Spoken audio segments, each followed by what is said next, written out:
Next Health. I'm here with Tero of Four Sigmatic. It's so honored to have you here as a guest, and also with Kevin Peak, the president of Next Health. And we're going to talk about all things biohacking, mushrooms, and find out about your extremely interesting life. You're like one of the most interesting guys in the world. Really? I don't know about that. Yeah. I think so. Maybe in the biohacking world, not to the rest of us. Yeah. Thanks for having me on. Yeah. And thanks for creating something awesome. I was just on the way driving here, and I talked with a friend who was a long-term health fanatic, but in Europe. And it was like, oh, I'm going to do this thing. And is this place Next Health? And I tried to explain what you guys are. And I was like, imagine all the stuff we used to geek out in one place. And it's a place where you can take your mom and dad. It's not like spooky. A lot of the other health clinics, alternative health clinics, were like, I don't know what's this about. Yeah. So thanks for creating this in such a central place like LA. Well, thank you. Well, we appreciate you being on here. And, we learn so much from these podcasts. And I'm so excited to learn about you and kind of your base of knowledge that you have. You have tremendous base of knowledge in biohacking and in health space. So sure. I'd love to get started just to hear a little bit more about just you personally. Where are you from and how did you get to mushrooms? Yeah. So I'm a 13th generation farmer and a mushroom enthusiast from Finland. And I grew up on our family farm. My mom taught physiology and anatomy, so I had the science side of it. But she also took me and my brother out foraging when we were kids, not just mushrooms, but also berries, shoots, leaves, whatever you could find there in Finland. And my dad was a farmer, and I learned a lot about the soil and agriculture from him and from nutrition from my mom. And then my great-grandfather helped to found like a foraging school. So my elementary school was part of the normal, on top of the normal education, we learned about foraging plants. And that's where my affinity to natural things came from and valuing the elements. And then I studied chemistry first and then nutrition later. And I started coaching pro athletes, models, whatnot in nutrition about 14 years ago. And that's when I realized very quickly is that the conventional wisdom that I learned in nutrition of just focusing on macronutrients or at best micronutrients was just like tip of the iceberg. And there's so many other elements in hormonal balance, digestive health, immune function that just go way deeper than just what's your percentage of protein or animal protein, no animal protein. Right. Like there was so many other levels. And that's how I slowly sucked into the world that is now today called biohacking, quantified, so whatever you want to call it.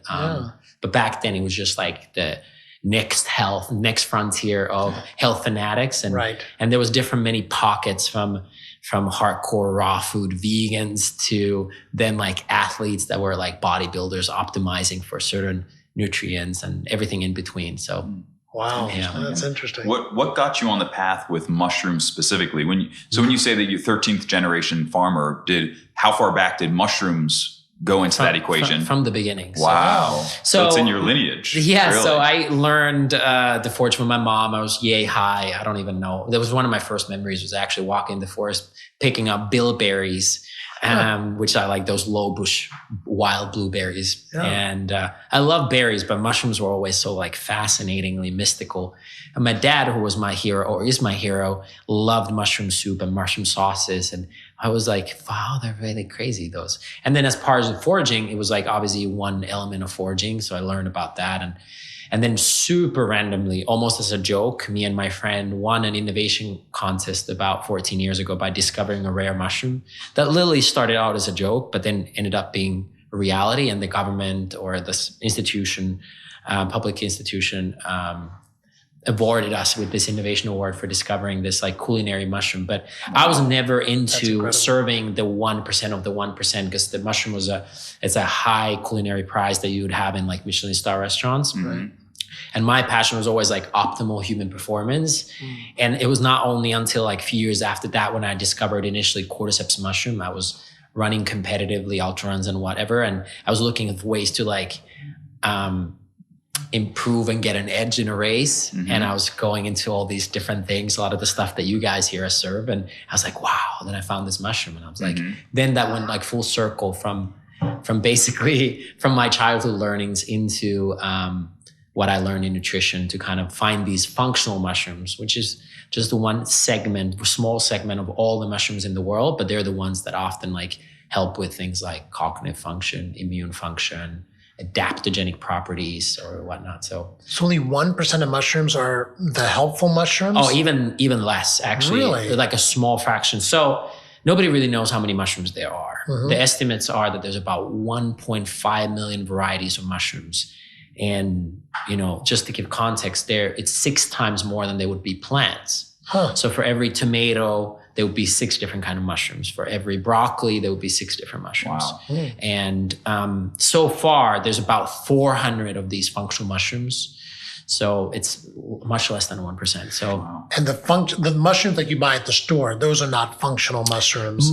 Very few of them. Shiitake would be like a crossover between a culinary and a functional mushroom. Maybe maitake, but yeah, mostly like the culinary mushrooms are a solid source of alternative protein. It's not a great source, but it's an alternative source.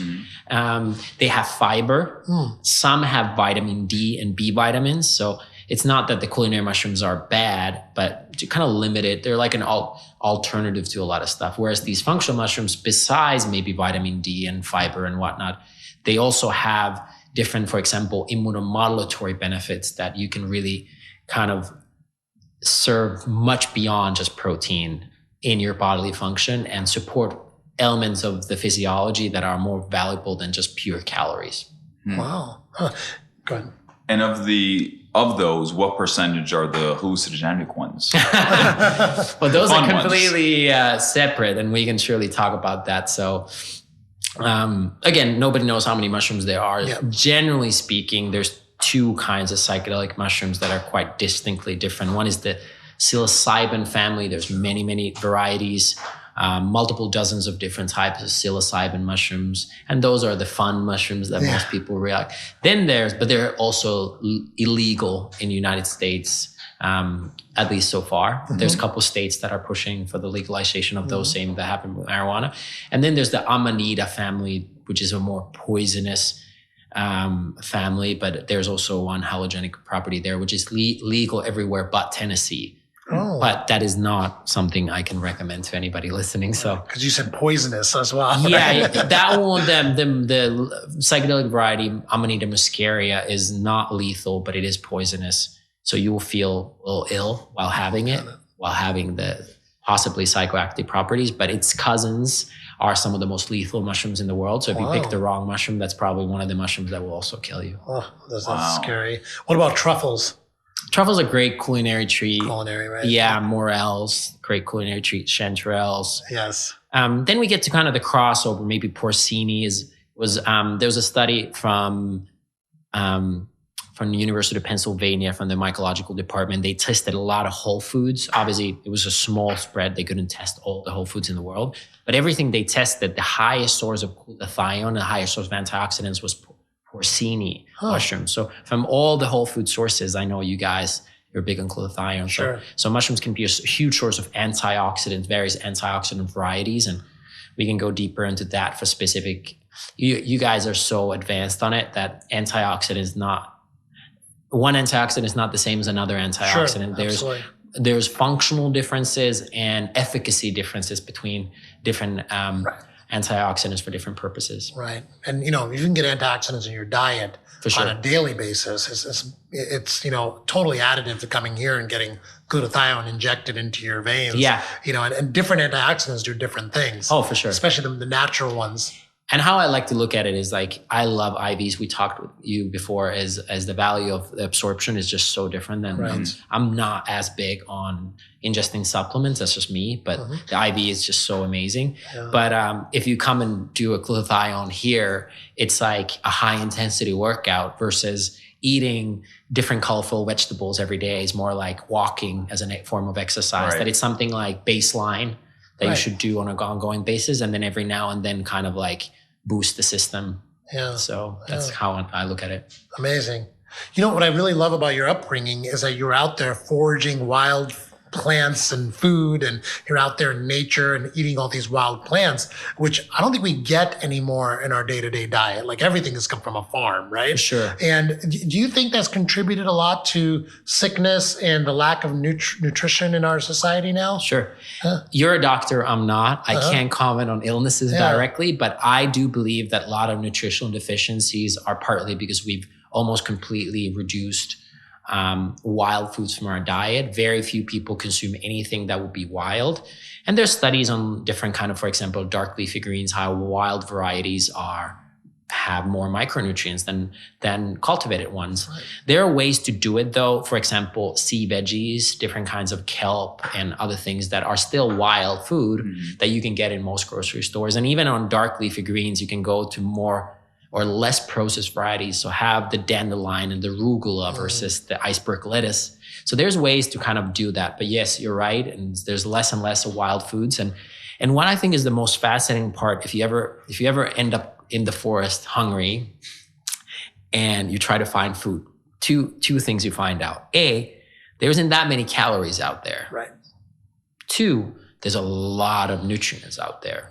And I think our diet is probably the opposite. There's a lot of calories out there. There ain't that many nutrients out there. So I think it's kind of reversed. We've reversed the system. We have excess of calories, limited amount of high quality micronutrients and vitamins. But if you pick up really wild edibles, you don't need to eat a lot. And you're like, ooh, that nettle.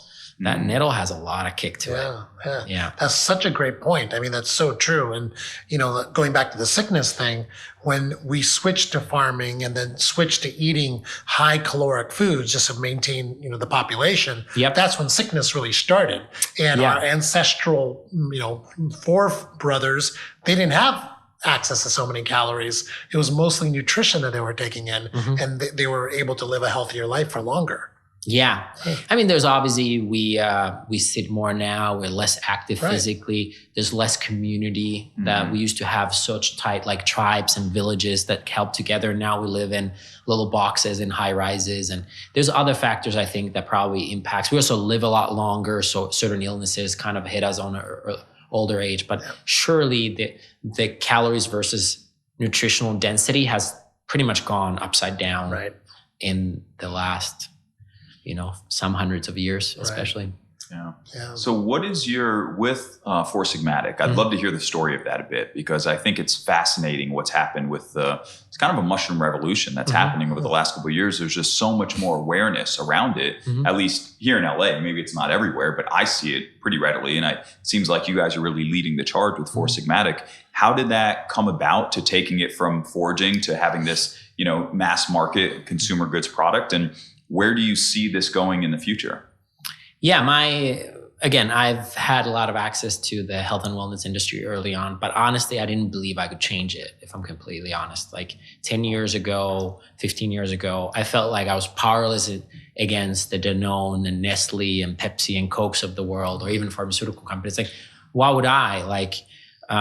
A farm boy from Finland, what could I achieve? And it was not until the blogging started happening and Facebook really started spreading about 10 years ago, and kind of Web 2.0, if you may, where my friends who started creating blogs and sharing alternative health knowledge that was against the food pyramid and the eat a lot of grains type of diet, started getting traction and started introducing, at that time, somewhat radical ideas like fasting. Or they're not that radical, right? But at that point, they felt radical, and people started discovering it. And I realized that that's the way. What we're doing right now is sharing our own experiences. They're not an absolute truth, but we can put it out online. People who are interested can listen to it for free, can tune in, learn, do their own research, make their own decisions. And that's how information can spread. And probably when they try it on themselves, they're going to tell their friends, right?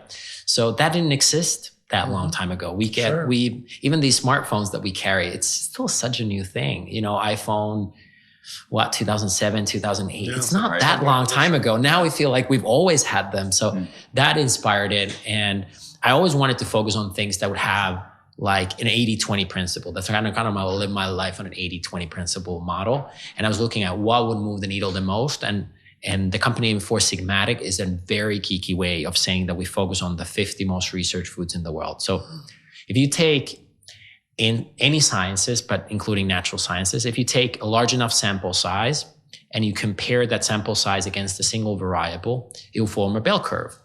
And just to make that a little clearer, if that was complicated, you take everybody who lives in LA and you take their height, and you notice that most people are average height.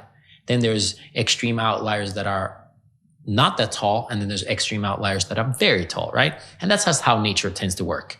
And if you take all the foods you can eat in the world and you compare the nutrient density, like how nutrient dense is iceberg lettuce, how nutrient dense is arugula, you'll form that most foods are average. Some foods have little to no nutritional value, and some foods have extreme nutritional value.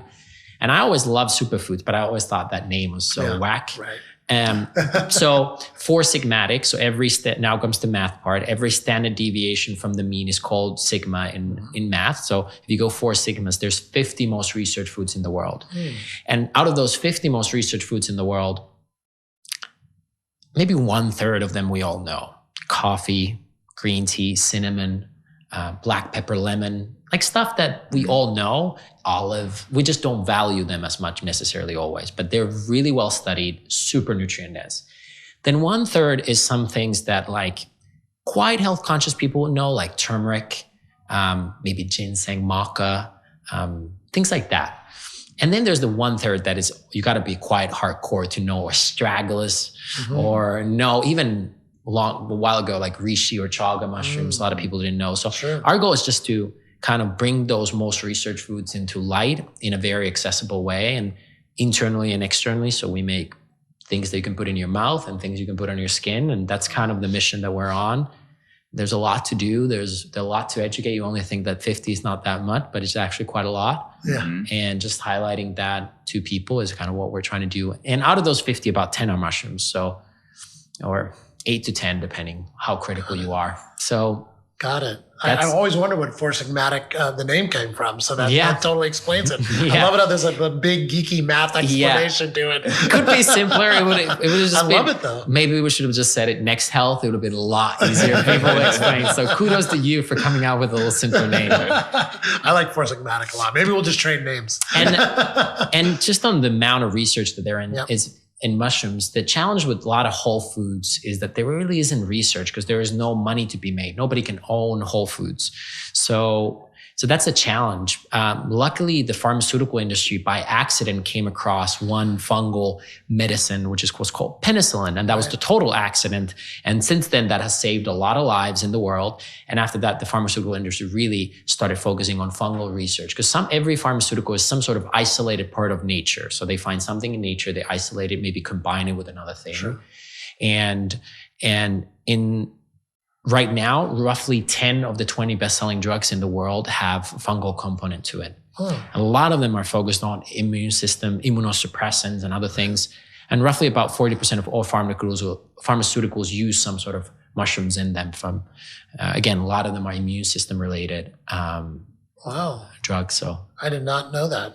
So is the eventual goal of Four Sigmatic to move on from mushrooms into some of these other 50 most researched foods, or are you going to stay focused on the mushroom aspect? We've always focused on the other stuff. So we make coffee, tea, kind of matcha, cacao. Chocolate or cacao is actually one of the most researched foods in the world. We've always used berries. We've kind of used adaptogens like Eleuthero, rhodiola, schisandra. These are things that are on the top 50 that we've used from the get-go. We're just best known for the mushrooms, partly because of our love for it. But yeah, we've always focused on also not just mushrooms, but also other adaptogens and superfoods. But yeah, we have a soft spot for mushrooms particularly, but we don't discriminate. If they're really good for you, we want to help make it easier and more tasty for people to consume them on a daily basis. Because you guys know the hardest part is compliance. And that's why your membership is so awesome, because it like helps people to have that compliance. A lot of people join a gym in January. And now we're in March, they might not go again. So, so how do you keep people on that track? And that's why I love a lot of your program as well. Is like, and that's what we try to do is instead of coming out with something crazy, people rarely forget to have their coffee. Right. So it might be 100 or 90 degrees in LA, but people still have coffee, or might be whatever the weather is. They will forget. They will remember to put serum or moisturizer on their face if that's part of their routine. So. So what do you call? Do you have a new name if you don't call these foods superfoods? How do you classify what this group of the most powerful foods are? So superfood is fine. You know, it's like I don't have a better one. I'm not going to force it. Just like, the brand is Four Sigmatic. We are a health and wellness company that helps basically nourish the body internally and externally with superfoods. You know, it's not the best name, but let's just go with that. for now, the lack of better name, but they're real foods from real nature that have a lot of nutrient density, and I just don't know what else to call them right now. Got it. I love your coffees. I mean, I always have a box of Four Sigmatic coffee in the morning. I take a little packet, put in the cup. How do you drink your coffee? Is it just basically the coffee with water, or do you put some MCT oil? What do you do in the morning? Yeah, this is a tough one. A lot of people ask, like, what do you have? And I don't know if you guys can relate, but I'm always experimenting. So it's kind of like hard to come up with a one theme. I definitely take breaks from caffeine. Like that's a big part of what I do. Either move to decaf or completely no caffeine in any form, even tea, just to give my brain a little break. And but I do have usually hot beverages in the morning. If I'm fasting, it might be different if I'm not fasting, if I add calories to it. But a few things that I really, really love that I think are helpful to any beverage and tonic, because you have to understand that in herbalism, normally you never have a single ingredient, anything. So same way as you wouldn't have an IV drip probably with one thing, you want to have things that have synergy, same way as beverages. So actually drinking black coffee or black tea alone doesn't really make sense. So let's take an Indian chai, for example. You use fats and milk in it, and then you add these spices that have tons of nutrient density. So I highly recommend anybody to whatever you drink in the morning, somehow incorporate healthy spices. Huge for longevity. It's kind of like, and it's such a low-hanging fruit. Whatever your budget is, whatever your life situation is, adding high quality spices is super inexpensive. And there's so many potential health benefits to different spices.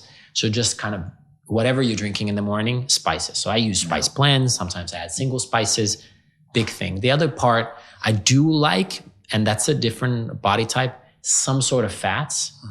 And that could be from MCT oil, coconut milk, could be cacao butter blended in, a lot of things. I don't use it a lot. I'm not a bulletproof coffee kind of a guy, but a little bit, and that really it breaks down the bitters. You can put a lot more of bitter herbal things in if you add a little bit of fatty acids, and I feel like it helps with the digestion, especially early on. Your stomach tends to be more sensitive in the morning, as you know, and just kind of helps with the delivery a lot. So spices and fats are definitely something I look to add to most of my morning beverages. Nice. And on the spices, what are your top 3 or top couple spices that you go with?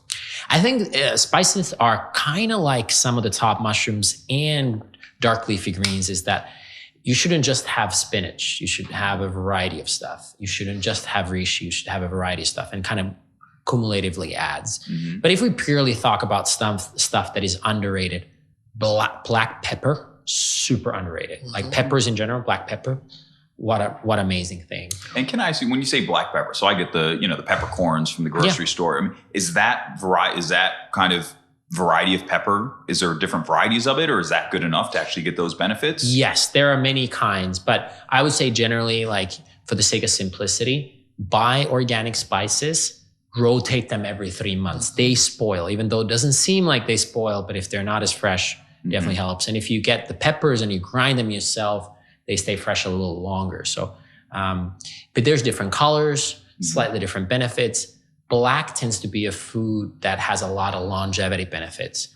So black olives, black sesame seeds, chaga, coffee, cacao, the black color pigments tend to be really good for longevity purposes. But again, variety is beneficial, but black pepper is super underrated. Okay. Cinnamon, that's also good because some people don't like spicy, but cinnamon has that little sweetness and roundness, especially if you combine it with another beverage and add a little fats, tends to be like really nice rounding up. Turmeric and ginger are things that, you should definitely have in your arsenal. And cardamom, I think cardamom is underrated as well. Black pepper, cardamom. I feel like cinnamon, turmeric, ginger have now gotten a lot of attention, which they deserve. But cardamom but there's so many cloves and there's so many different kind of good spices. Cloves are great. That you can just star anise. Like there's so many stuff you could add. But yeah, let's say black pepper, cinnamon, turmeric, for example. Yeah. And like you said, the synergy there, like the black pepper increases your absorption of turmeric, which then helps with inflammation. So they're very synergistic, and kind of knowing some of those combinations are helpful as well. Yeah, I think that pepper into turmeric combo is one of the better knowns, but I think there's many, many other benefits of absorption boosting properties. So for example, I guess chai is tea, but still let's call it chai spices for the sake of Americanization of it. Those chai spices are very synergistic. There's a lot of goodness in those combinations. I don't think it's by coincidence. I think it's 4,000 years of optimizing ideal spice blends. So I think there's something there. My mom gives me a bottle of that every month because I put in my coffee every month, chai spices that she hand grinds herself and gives me a bottle. And it's incredible. Like my inflammatory levels are always, my HSCRP is always 0. Yeah. I really attribute a lot of that to the chai spices. And I love that she makes them fresh and you keep rotating. A lot of people keep the same cinnamon jar for 2 years. No bueno. So, and they're not expensive. It's not a budget thing. Just not exactly. Kind of, Yeah, that's fantastic. So let's go back to like your upbringing a little bit. What brought you to LA, first of all, and how did that transition happen? Yeah, better weather, I guess. I moved here from New York, and I've also lived in, I guess, 9 other countries. And so I've gone all over. The reason why I came here, honestly, was just the mission. My goal was to, expand health, take it to the next health as well in my own different way.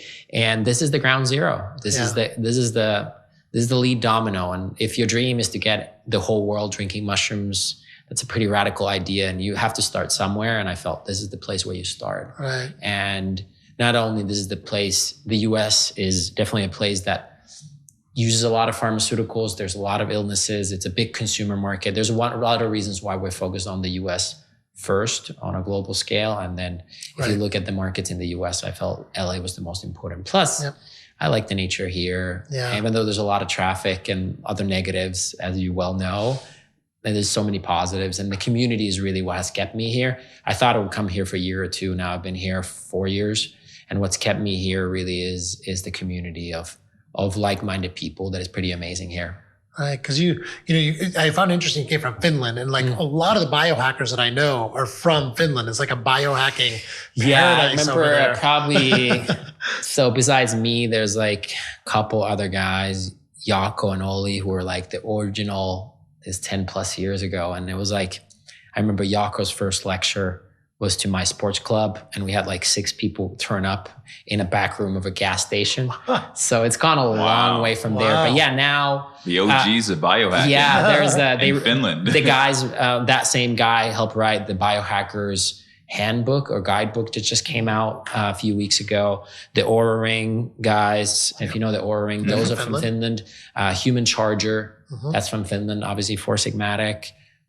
So there's a good community there for a small place, but there's in Netherlands, there's a good community, Sweden, London, obviously the US, you have a couple of different hubs. So, I still think US is the number one combined, but considering how small Finland it is, it's pretty per capita. I feel like you guys are taking the lead. Per capita. It's easy to win per capita races. Right. So. But we don't have anything like this, like next health that doesn't really exist. So maybe one day. Yeah. It's on our roadmap. 2052. Awesome. Go ahead. So what, with the spices and with drinking Four Sigmatic, I mean, how much do you feel in general, quantity wise, that people need to consume per day? Like, do you feel that if someone takes a packet of Four Sigmatic per day, is that hitting that quota, or what level? I know it's obviously there's so much more than that. It's a healthy lifestyle, it's diet, it's exercise, it's everything. But how much of an impact is it going to have, and how much do people need to incorporate into their lives to really move the needle? Sure. So I'll approach that from 2 angles. First, just kind of very ultra tactical. Most mushroom products back in the day used to have 2 to 5% of beta-glucans. Right now, the top products like ours are like 30 to 50% beta-glucan. So that's a huge quality difference. Used to be only hot water extracted products on the market. Now there's dual extracted products on the market like ours. Serving size was like 100, 200, 300 milligrams. Ours is between 500 to 1500 milligrams per serving, just on a 1 serving. and then some people have more. So just in the last few years, the quality, transparency of mushroom products have radically increased. And I think that like 500 milligrams of a high quality extract is plenty for a person. That being said, they are tonic, which means you could have 2, 3. That's possible depending on what product and who's involved. So yes, I think 1 packet is enough, but there's no harm in increasing dosage. Again, it comes down how sensitive you are, how's your digestive system. There's so many factors involved. And the other angle to say is like, even though maybe it's better to have 2 or 3 packets versus 1 packet, the real thing is consistency, as you know. It's like that's compliance. And so rather have 1 a day on a consistent basis, maybe rotate up 2 or 3 products to have slightly different polysaccharides, slightly different beta-glucans. That's huge. So compliance is more important than just using a huge amount in a short time. But got it. Yeah.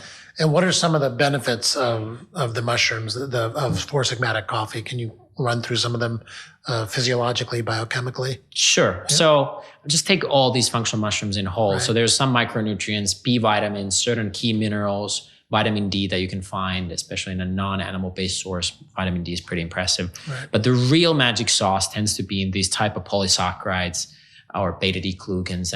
And what almost all of these functional mushrooms are good for is gut health and immunity. And they're immunomodulatory, so they're not immunostimulative and they're not immunosuppressive. They have this ability, especially these 1.3, 1.6 beta-glucans that tends to modulate the immune system. And it's kind of like driving on the 405 highway and putting your car cruise control on 60. And if there's an uphill, it's going to speed you up so you stay at 60. If there's a downhill to the valley, it's going to slow you down and keep you at 60. So that's kind of what they tend to do. Then specific mushrooms have specific other benefits. So our most popular mushroom coffee has chaga and lion's mane mushrooms. Chaga is known as a very high source of antioxidants, probably the highest source for SOD, superoxidase dismutase, and highest source of melanin being good for the skin. So used for a lot for gut, the skin support, and that's why good for it. In Finland, the Finnish people drink more coffee than anybody else in the world. And during the Second World War, when we were attacked both by the Germans and the Russians, we ran out of coffee beans and people were like, what do we do now? We don't have any coffee. Yeah. And we drank chaga and used this like coffee substitute. And after the Second World War, the University of Helsinki started studying the benefits of chaga and realized all these amazing antioxidant properties, for example. And so chaga is very high in minerals, and that tends to lower like non-radioactive cesium and other things like that. And that tends to lower the beverage to be more alkaline. So a lot of people drink coffee and they tend to have like heartburn and digestive challenges. So by lowering the pH while still maintaining a delicious flavor, chaga can be a great way to make coffee a little more easy to digest, not have those heartburn feelings. And lion's mane is known as a kind of a smart mushroom, a nootropic, if you may. It has a compound that is able to penetrate the blood-brain barrier and showing potential ways to improve and help rebuild nerve growth factors. So it's used for a lot for like thinking support. And so coffee, honestly, a lot of people use coffee for energy and productivity. And by adding some of these natural substances with it, you can further enhance the ability to stay focused and thinking smarter. So we all need that. Yeah, I think so. I love it. And to touch back on the psychedelic component, because I know that's a lot of people who are just fascinating with that topic. There's been a lot of studies and conversations about the medicinal benefits of it. You know, certain places use it for therapy, for PTSD, and a variety of different things. I mean, what's your opinion on it? I mean, what do you think the uses of that are and the benefits of that? Well, first of all, I think there isn't that many studies yet, although that might seem so because the few studies that are out there from really credible universities like NYU, Johns Hopkins. And they've been coming out a lot and they've been getting a lot of press. But you know, as a medical professional, how many hundreds of research papers are done all the time, and just happens that few of them are like psychedelic mushroom related, and they got a lot of press. So that's why more people know of them. But I think a lot more research is needed. What we know about psychedelic mushrooms, psilocybin included, is that indigenous culture has been using them for a really long time. Doesn't mean that what cavemen did, we should do as well, but it shows that they're part of our heritage. So far, the lethal dose 50 is about 17 kilos of psilocybin mushrooms. Most people take 1 gram, which is 1,000 part of a kilo. So that's like really hard to overdose, pretty much impossible. I don't know any death cases so far. It's non-addictive. You build tolerance to it, so you can't take it 2 days in a row, really. So that kind of defeats the purpose of a lot of the microdosing trends right now. So you kind of have to cycle it in. So I see how it could be possible that in the next 3 to 5 years, that would be legalized, starting with certain states, maybe California, Oregon, and slowly but surely maybe it'll become a federal thing. But currently it's very illegal. You know, Four Sigmatic is nowhere involved in that, but there's a lot more interest. I've been lecturing for years, and the amount of questions I get now from it is radically increased. And I think the few studies that there are out there look very positive. And I think more funding and support will be given to it. And I'm just happy that it's not a taboo anymore. Whatever the thing is, I don't think it helps anybody to not have that conversation, whatever your take is. So I just like that we're having an open conversation about it. And then as a society, by sheer voting, eventually people will decide. That's what democracy is, what we want. And I love that there's more research to help us learn more about the effects of it. But I definitely don't like the fact that all drugs are often treated equally. And I think there's big differences. And I love that we're now approaching with legalization of marijuana. It's just like understanding is that there are levels to everything. Mm-hmm. Right, absolutely. But the initial limited research looks very promising, very promising. But that being said, it's still pretty thin. Got it. And what causes the actual psychedelic effects? Like you eat this mushroom, then all of a sudden things happen. What chemically is happening in the body to make your brain respond like that? Well, that's a fascinating thing. I'm sure you could probably talk to it more, but we've known a long time about our organs, like let's say liver and how liver works. We've understand quite well about blood circulation, muscles, but things like the nervous system and the brain is still quite uncharted territory. And because we've not been, because of political reasons, studying psilocybin, we know very little.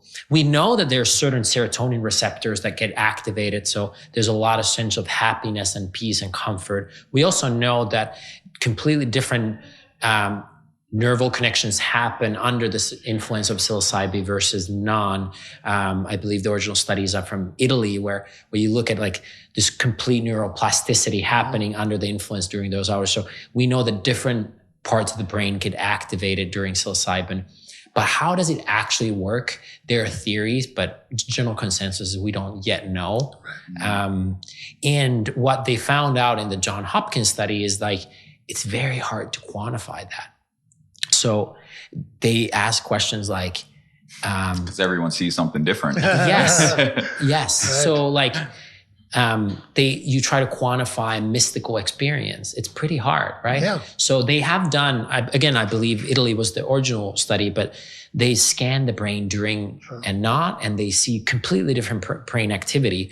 But we know so little and it's so hard to quantify. But the changes seem to be pretty permanent, like at least long lasting, like over a year. And this neuroplasticity seemed to happen and sense of happiness and joyfulness happen. A lot of the studies, like you said, was for people with depression or terminal illness or something like that. That seems to help with that. So something there and right.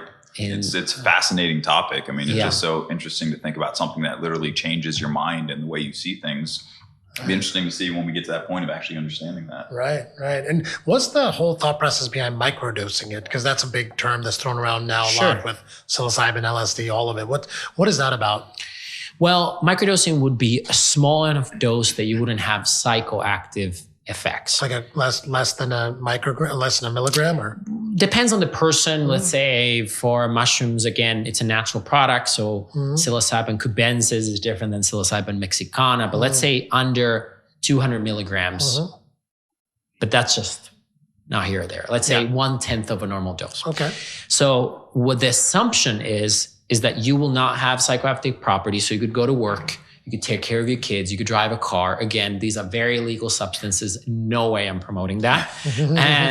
But you still have that neuroplasticity happening on a regular basis. So you would have some sort of triggering. A lot of people anecdotally report under psilocybin a higher awareness. Pupils get dilated, you smell better, you hear better, your senses are heightened. and people are looking for that alertness. The problem with that is when something that is illegal becomes very popular very quickly, some of the information is not as clear. And I think I mentioned this tolerance that you built with psilocybin. A lot of people take microdose every day, and just based on the current research that we know or science of it, makes no sense.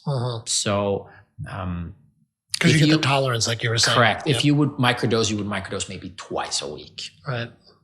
And then keep breaks. So at least keep a day or two in between if you would to do that, not every day. That being said, we know very little, and who knows, but historically mushrooms are used for it more as a macrodose versus a microdose. But microdose of LSD or mushrooms, the point is that you'll have no visuals, but you will still have some predominantly cognitive supporting benefits, maybe recording happiness if you're constantly like depressed and down. Maybe that's another way. Right. Very hard to quantify, again, one of those things. Super and how hard, do you quantify that? especially if the definition is that you will not notice them. Right. So pretty much the definition of a microdose is that you will not feel it. So then how do you know what you're going to feel? How do you know what's happening? Right. But, there's quantification and studies and rating systems for depression. Yes. And if this was a natural treatment for depression versus, all the thousands of pharmaceuticals out there that people take nowadays, how incredible would that be? Again, you're the doctor. I'm not. I can't really comment on that. But I think based on just my own experience, a lot more people are asking for it, and we live in a democracy. So I think that in the next few years, people are just going to rally around to get more research on this. I think that's fair to ask anyway. It's like, hey, let's not decide what are we going to do with it, but let's just look into it more because it seems promising and people are interested. And I think that's what's going to happen in the next year or two is like more research is going to come out on a very rapid basis. Yeah. And there are organizations like MAPS that have dedicated themselves to mostly psilocybin and MDMA and a little bit of LSD as well, but Right. I think the stigma is being lifted, like you said, with the marijuana legalization on studying some of these natural substances and how they affect us, and especially MDMA. But I think the major lesson of this is people who are, let's say, skeptic about natural substances and don't think they work is how a little tiny piece of something can change your world upside down for multiple hours. Something that grows on cow dung, little thing sticking out, take a little piece and your life goes upside down. Don't you that makes you kind of marvel around Mother Nature and biology and science. It's like, how is it possible that little piece growing out of cow shit can put your world upside down? Changes your reality. And completely. And how amazing is this brain of ours and this meat vessel that we carry around every day? So true. Or let's take a smaller example. You go to a cryo, few minutes, and your mind physiology and reality changes. Right. How cold therapy of any sort. I'm from Finland. We go to the frozen ocean and whatnot. How just, let's say, 15 to 30 seconds of that changes your reality like that. All right. Isn't that gives a lot of hope and perspective on how we can change our physiology with the right tools at the right time like that. And I think that's kind of what you guys are doing here as well, showing some of those 80-20 principle rules as well. It's like, hey, let's do an IV and see how you feel, your hangover or whatever, traveling, sick, how a small thing, and in this case, like a little baby thing, completely changes your world. So it begs you the question, what else is out there that can do that for you in nature? And I'm a firm believer that every disease that we have in the world, there's also a cure for it. I just think it's a matter of time until we find that cure. Well, I think I met this cancer researcher in Caen in south of France, and it was funny is he was saying, so roughly, depending on the country and region, roughly 1 in 2 people will have a cancer in their lifetime. I just found out a couple months ago that my father has cancer, and it's sad, but then again, it's pretty common. So he's 70 and all that stuff. So, but what he said is that 100% of people will have cancerous cells in their body, but just half of people, roughly, will have a strong enough immune system to fight it. Wow. I don't know if it's true or not. He's the expert. I'm not. But let's assume for a moment that that's true. Every person in the world will have cancerous cells in their body. Some will just have the immune system to fight it and not. And right now, my father doesn't. But hey, what's happening is just keeps eyes open is is like, what are you doing right now? What's your lifestyle? How are you, preventing hopefully some of these things from happening or mitigating the risk that you have in your genome and of catching a certain challenge in life. Yeah, you talk about cancer, like, one of the biggest, newest therapies in cancer is directing your own immune system to fight that cancer. Yes. By using monoclonal antibodies. The cure is already within us. We just have to direct it correctly. Well, by definition, cancer only happens when you have a passive immune response, right. When your natural killer cells are down and those macrophages are not fighting it. That's literally what happens. Is like your body security officers takes a vacations and goes to Caribbean and your house is less unprotected and the intruders come in and this time they get in and build a house there, Yeah. So let's talk about you a little bit again. Sure. Yeah. You come from like the mecca of biohacking. Like a lot of the studies on the sauna too were done in Finland, sure. Actually. So I want to know, what do you incorporate into your life in this world of health and optimization and biohacking? Sure. Again, it's like my diet. A lot of people ask it. I refuse to answer it because what works for me might not work for you. Right. And I kind of encourage you to find your bio individual thing. And also you as busy people know that when you open a new location of Next Health, it's crunch time. Yeah. Your requirements are different than versus when maybe you have Thanksgiving and you have some time off with your family. So right. We have this seasonality between us individuals, but also within our own life, there's seasonal changes. So what I try to rather encourage is certain themes. Mm-hmm. One of the themes is being in the elements, cold, hot, going in high altitude, being by the ocean. So breathing in ocean air, being high in the mountains with less oxygen, being in super cold temperatures. I was just in Finland and it was minus 39 degrees.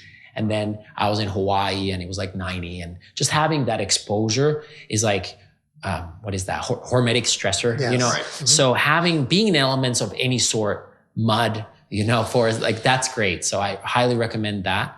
The other thing on nutrition is obviously, I mentioned a lot of different varieties. So not just having one type of healthy kale and spinach, but having a huge variety of different things. Most people eat very small amount of varieties in a year. And just with herbalism and variety and seasonal eating, you can probably 10x the amount that most average person eats pretty easily. And instead of fighting, should I eat high carbs, low carbs, animals, no animals, maybe you do all of it in different parts of the year. So in a lot of societies, fasting was a few times a year. You would do a more heavy fast, be it Islam, Ramadan, or maybe in Christianity, or actually originally pagan traditions of carnival, where there would be a fast. And that cleanses the system. In Finland, you eat a lot of dandelion in spring. It's the first thing to come out. That cleanses the liver. There's very little food in the winter, so you eat a lot of fermented foods and meats and heavy fat, heavy stuff. And in the summer, you keep super light, and fall, you have a lot of berries. And maybe there's a seasonal time when you go high carb as well. So whatever that is for you, I recommend like seasonal eating that meets the objectives of your life. So if you're busy, you eat differently than if you're more relaxing and recharging. So that's something I highly recommend: seasonal eating, herbalism, being in elements. Mm-hmm. And then I hope people would have curiosity to try new stuff. I do a lot of stuff for biohacking, and most of it I honestly can wholeheartedly recommend. But every now and then when I try 10 new things, I find one thing that is the bomb. Mm-hmm. And that goes into my forever ritual, right? Mm-hmm.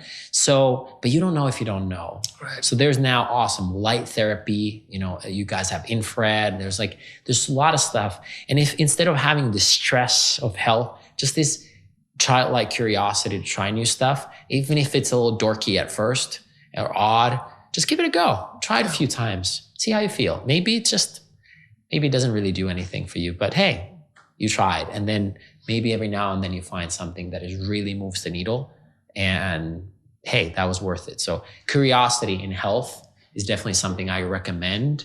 And especially on things where there's little to no downsides, there isn't much that can go wrong. So that risk is hey, you lose $100 on a treatment of some sort. For most of us, obviously, not everybody's as fortunate. For most of us, that's not that big of a deal. Uh-huh. That's a great philosophy. I love that.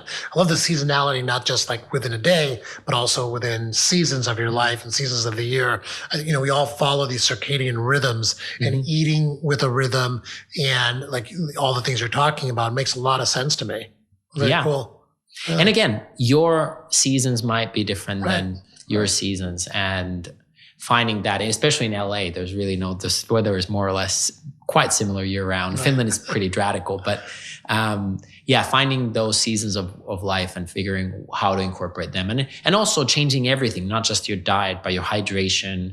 If it's really hot, you probably need to hydrate differently, or your exercise. If you're already super, super, super stressed, might not be the best time to go full on with exercise as well. And finding the seasonality in exercise and movement as well. Right. That's been one of my big breakthroughs lately. Is I used to be so adamant that I had to go to the gym, 5-6 days a week, no matter what was going on in my life. And the more stress I had, that means the more I had to work out. And then you realize that it's actually, you're just crushing your body and your cells on a molecular level when you're going doing intense workouts, but mentally you're just totally burnt out and stressed. So I think that came along with the maturity and meditation and all the other elements that I've been bringing, right? Family and community. But, all that stuff has such a big impact. And it's just, it's nice to break through to that. And I love that philosophy as well, your philosophies in general, because I do think that we know it's not one size fits all. And so many people do subscribe dogmatically to just one diet or one concept or one fad, but it's every human being is different. Everyone's going to respond differently. Sure. And I think our bodies are also programmed differently, based on our genes, based on our geography, where we live, where our ancestors are from. So, I'm a big believer of that as well. And for example, your baseline test is like, everybody's on a bell curve, from science. A lot of recommendations of how much certain micronutrients you should take is done for majority of the population, not for all of the population. It's done from the eyes of how much calcium we need to prevent osteoporosis or a major illness or some sort. So your absorption might be somewhere in the bell curve. Some people absorb really poorly. Some people absorb incredibly well. And it might be differ from different things. Like your absorption for iron might be higher or lower than the average. But also for B vitamins, it might be different, higher or lower. So that's why I really beg on testing. I get my blood work done every about 6 weeks, and that might be an overkill. Wow. But having, let's say, 2 to 4 times a year a checkup as part of your regimen, if that's any way financially possible for you, is huge, because a lot of what we do is also kind of second guessing. And I wouldn't recommend anybody to get obsessed with different biomarkers and Oura rings and checking your stuff, but having the fundamentals checked every now and then gives you a lot of knowledge on also how things are working for you when you experiment those new things. Right. And that's what we do here at Next Health. All of our members, every membership you get comes with Next Health baseline testing as well. So we really build that into the culture of what we do here. And speaking of that, I think it's time to get you an IV before the talk. We're going to get you hooked up and get you fueled with all the vitamins, minerals, amino acids. Yeah, and actually, I believe what I'm getting today is the super immune, and it's also a great example. I'm gonna a couple of days. I'm gonna fly to New Zealand, then fly to New York, then fly to China. Wow. So let's assume that the recommended daily needs of vitamin C or some water soluble compound, it just might be different if you sit 12 to 16 hours in an airplane. And so it's just good to know that even within our lifestyle, those recommended daily needs differ a lot if you travel. Just as one example, stress, you mentioned one, high exercise, but you're about to hop on an airplane as well. Very different needs as human beings when our physiologies change into a little metal plane with high pressure and whatnot. So, travel is a great example of when absolutely you have to know differently what your body needs. Right. And travel creates a lot of stress, which creates a lot of inflammation, all of that. So you're absolutely right. Well, this was an amazing amount of knowledge that we got from you. Thank you so much for doing this. Where can people find you? Instagram or website? Or I'm really bad with social media. I mostly post bad nature pics taken on my iPhone. So I'm not on Facebook or those, but Instagram, I am at I am Tero, Tero. And the best way to follow is I put a lot of educational content through Four Sigmatic. So FOURSIGMATIC on YouTube, Instagram, Facebook, whatever. I have a couple books out there as well if you want to check them out. One is Healing Mushrooms. It's pretty affordable, usually about $10 on Amazon. It kind of covers the top 10 mushrooms in the world and how to cook with them. So there's plenty of content, but I recommend Four Sigmatic for educational content from me and my team is probably the most useful. My bad Instagram photos probably don't interest as many people. Excellent. Well, thank you so much. Really appreciate this mission that you're on, and keep going. We're big supporters of yours. Yeah, likewise. Thank you so much. Thanks a lot. Yeah. Cool.